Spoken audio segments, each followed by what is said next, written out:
Hello प्यारे दोस्तों, आप सभी का स्वागत है ईडू अड्डा 24 में। क्वेश्चन आपके स्क्रीन पे है। पहले क्वेश्चन को अच्छे से पढ़ेंगे भाई, वीडियो को रोक के क्वेश्चन को अच्छे से पढ़ेंगे, फिर इसे सॉल्व करेंगे। तो देखिए, ये जो क्वेश्चन है आप इसको ऑप्शन से भी बहुत ईजिली सॉल्व कर सकते हैं, बाकी एक्स मान के भी सॉल्व कर सकते हैं, ठीक। लेकिन हम इसे एक्स मान के नहीं सॉल्व करेंगे, हम इसे रेशियो एंड प्रोपोर्शन के कंसेप्ट से सॉल्व करेंगे, क्योंकि आप यहाँ पे तो एक्स मान के इस क्वेश्चन को बहुत इजीली सॉल्व कर पाएंगे। लेकिन बहुत सारे प्रश्न ऐसे होते हैं जहाँ पे आप एक्स मानेंगे तो वो क्वेश्चन कईयों मिनट लग जाएगा सॉल्व करने में। लेकिन वहीं पे रेशियो एंड कंसेप्ट की जब आपकी आदत पड़ी रहेगी तो उस क्वेश्चन को आप सेकेंडों में सॉल्व कर लेंगे। तो हमें अभी से ये आदत बनाना है भाई। तो चलिए क्वेश्चन पहले एक बार पढ़ते हैं। किसी लड़के से एक संख्या को 50 से गुणा करने के लिए कहा गया, लेकिन उसने जो है 30 से गुणा किया और इस प्रकार प्राप्त उत्तर सही उत्तर से 400 कम था। तो हमें वह संख्या ज्ञात करनी है जिसमें उसे गुणा करने के लिए कहा गया था, ये पूछे हैं भाई। तो देखिए, मान लीजिए वह संख्या 1 है भाई, ठीक। रेशियो कंसेप्ट से हम सवाल को सॉल्व करेंगे। अब इस 1 में वो क्या बोला गया था कि आप 50 से गुणा करिए। अगर वो 50 से गुणा करता तो कितना आंसर आता भाई? 50 आता, जब हम संख्या 1 माने हैं। लेकिन वह क्या किया कि वह इस 1 में 50 से ना करके 30 का गुणा किया। 30 का गुणा किया तो आंसर कितना आएगा? 30 आएगा, ठीक। ये आंसर नहीं है, मतलब 30 आएगा, ठीक। अब ये कितना कम आ रहा है तो हम यहाँ पे देख रहे हैं ये 20 कम आ रहा है। लेकिन प्रश्न के अनुसार कितना है? इस 20 की वैल्यू बराबर है 400 के। प्रश्न के अनुसार इस 20 की वैल्यू बराबर है 400 के।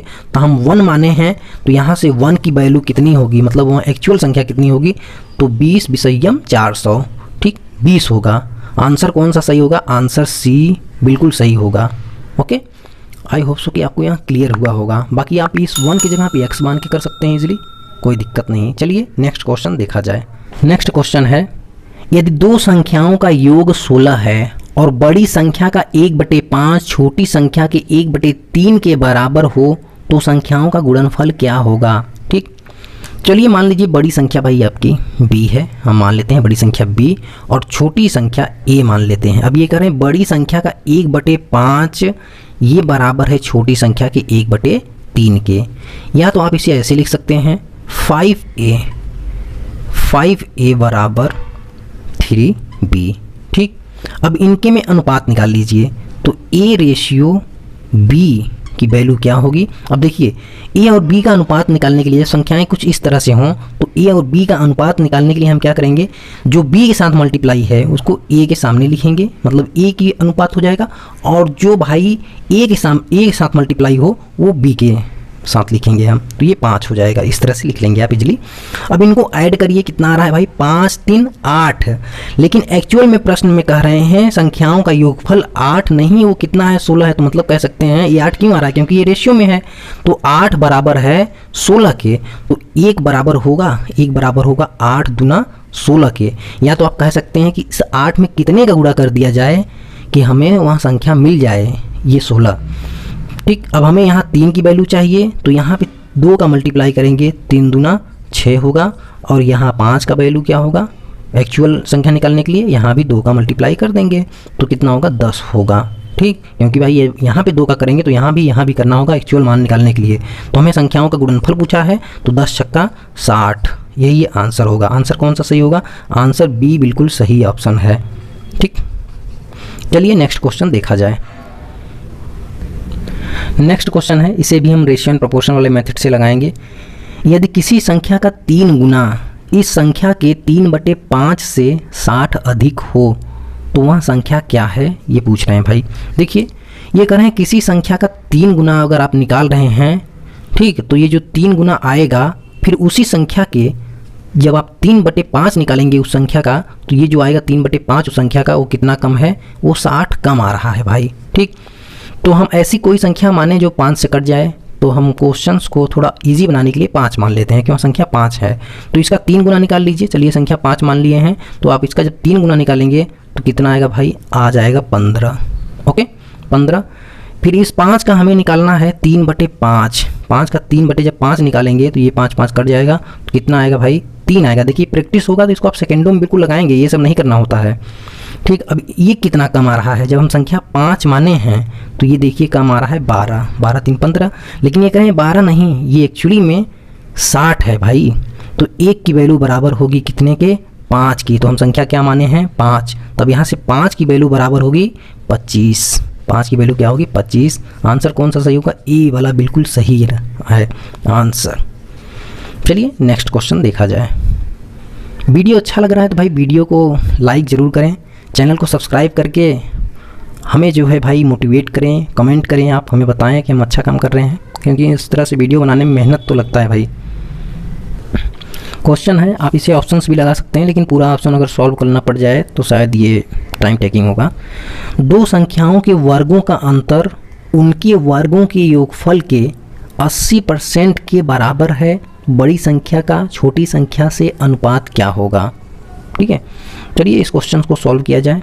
देखिए यहाँ पे दिया है दो संख्या के वर्गों का अंतर। मान लीजिए वहाँ संख्या भाई x और y है, x बड़ी संख्या है, y छोटी संख्या है।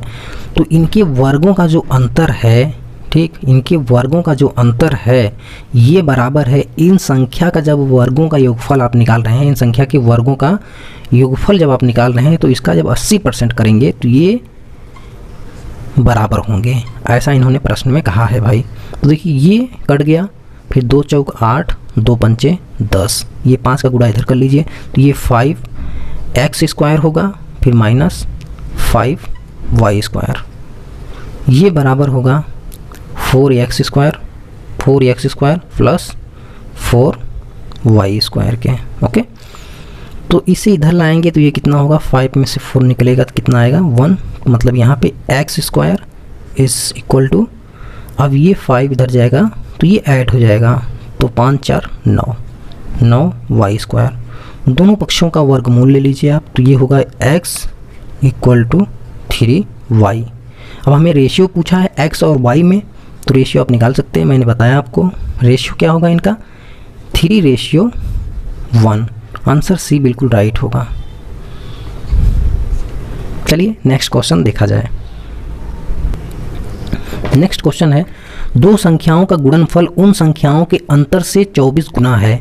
यदि उन संख्याओं का योगफल 14 है तो बड़ी संख्या क्या है। देखिए यहाँ पे हम ऑप्शन से क्वेश्चन को सॉल्व करेंगे, क्योंकि यहाँ पे हम अगर x मान के लगाएंगे तो ये द्विघात समीकरण बन जाएगा, जिससे थोड़ा लॉन्ग प्रोसेस होगा।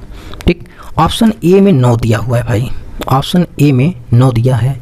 अगर मान लीजिए एक संख्या 9 है तो इनका हम योगफल जानते हैं 14 है, तो दूसरी संख्या क्या होगी भाई, 9 5 14। अब इनका गुणनफल करिए जैसा क्वेश्चन में कहा है, तो 5 9 45, ठीक 45। अब इनका अंतर करिए, कितना आ रहा है 4। क्या यह 24 गुना है इसके, नहीं, तो ऑप्शन ए गलत है। ऑप्शन अब बी लीजिए आप, ऑप्शन बी में क्या दिया हुआ है, 8 दिया हुआ है, 8, क्योंकि इनका योगफल 14 है तो दूसरी संख्या क्या होगी, 6 होगी। ठीक, अब इनका गुणनफल कर लीजिए, तो 8 छाक, इनका गुणनफल आ जाएगा 8 छाक 48, ठीक 48, और इनका अंतर क्या होगा, 6 2 8, इनका अंतर 2 होगा।